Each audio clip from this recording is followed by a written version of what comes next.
आज की इस चर्चा का शुभारंभ करते हुए कांग्रेस के रणदीप सुरजेवाला जी ने कुछ तुलनात्मक आंकड़े प्रस्तुत किए। उन आंकड़ों में उन्होंने एनडीए सरकार के आंकड़ों की तुलना एनडीए सरकार के आंकड़ों से की। शायद उन्हें याद नहीं था कि आज से कुछ समय पहले 10 साल पहले उनकी सरकार थी और 10 साल उन्होंने शासन किया। अगर उस समय के आंकड़ों से एनडीए सरकार के आंकड़ों की तुलना करते तो ये बेटर होता। और उसके पहले भी 50-60 साल देश पे शासन किया तो उस समय के भी आंकड़े थे। तो एनडीए सरकार के आंकड़े से एनडीए सरकार की आंकड़े की तुलना करके उन्होंने चर्चा की शुरुआत की और चर्चा एक गलत दिशा में आगे बढ़ा दी उन्होंने। आदरणीय उपसभापति महोदया, कांग्रेस पार्टी ने इस देश पर आजादी के बाद सर्वाधिक समय शासन किया है और किसानों की ढेर सारी समस्याएं विरासत में हमें मिली हैं। कृषि का कार्य बिना पानी के हो नहीं सकता। भारत में कृषि मानसून, नॉर्वेस्टर जैसी जलवायु पर निर्भर है। अगर विगत 50-60 वर्षों में कांग्रेस सिंचाई के साधन विकसित कर पाती तो किसानों की बहुत सारी समस्याओं का समाधान शायद बहुत पहले हो चुका होता।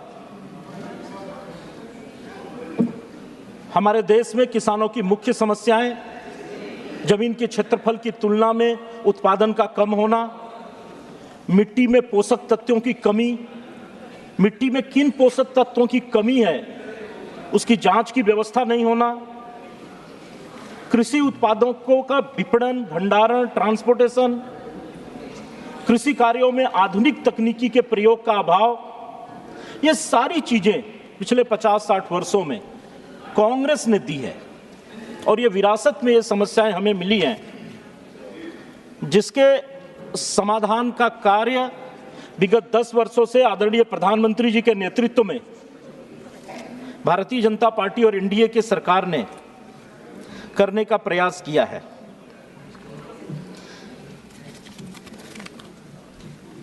दो 2024-25 का जो बजट प्रस्तुत हुआ है उसमें भी इन समस्याओं को एड्रेस किया गया है। किसानों को उचित मूल्य मिले, उनके उत्पाद का, उनके कॉस्ट का 50% कम से कम अधिक मूल्य मिले, इसके लिए प्रयास किया गया है। और आज जो एमएसपी खरीफ के फसल की अभी जून में घोषित हुई है उसमें कई फसलों के उत्पादन के जो मूल्य है, कॉस्ट है, जो खर्च है, उससे 80 से 100% तक अधिक मूल्य एमएसपी में घोषित किए गए हैं।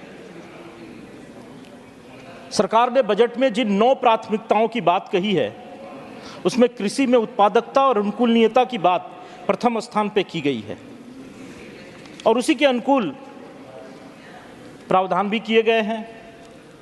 पूरे दुनिया की जलवायु बदल रही है और उस जलवायु में उपज को बढ़ा सके ऐसी उन्नत बीज चाहिए। उसके लिए बजट में कहा गया है कि 32 कृषि और 109 बागवानी फसलों की आज की जलवायु में जो उपयुक्त हो, आज के जलवायु के हिसाब से जो उत्पादन दे सके, ऐसी उच्च पैदावार वाली नई किस्मों के अनुसंधान के लिए इस बजट में प्रावधान किया गया है। अगले 2 वर्षों में 1 करोड़ किसानों को प्राकृतिक कृषि अपनाने के लिए सहायता दी जाएगी, इसका प्रावधान किया गया है। और प्राकृतिक कृषि के जो उत्पाद होंगे उनके प्रमाण पत्र उन्हें दी जाएंगे ताकि जो खरीदार है वो पूरे विश्वास के साथ उन उत्पादों को खरीद सके।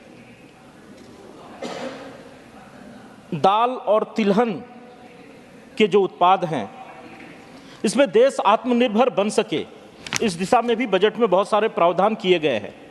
सरसों, मूंगफली, तिल, सोयाबीन, सूरजमुखी आदि के उत्पादन में आत्मनिर्भर बनने का लक्ष्य भी इस बजट में लिया गया है।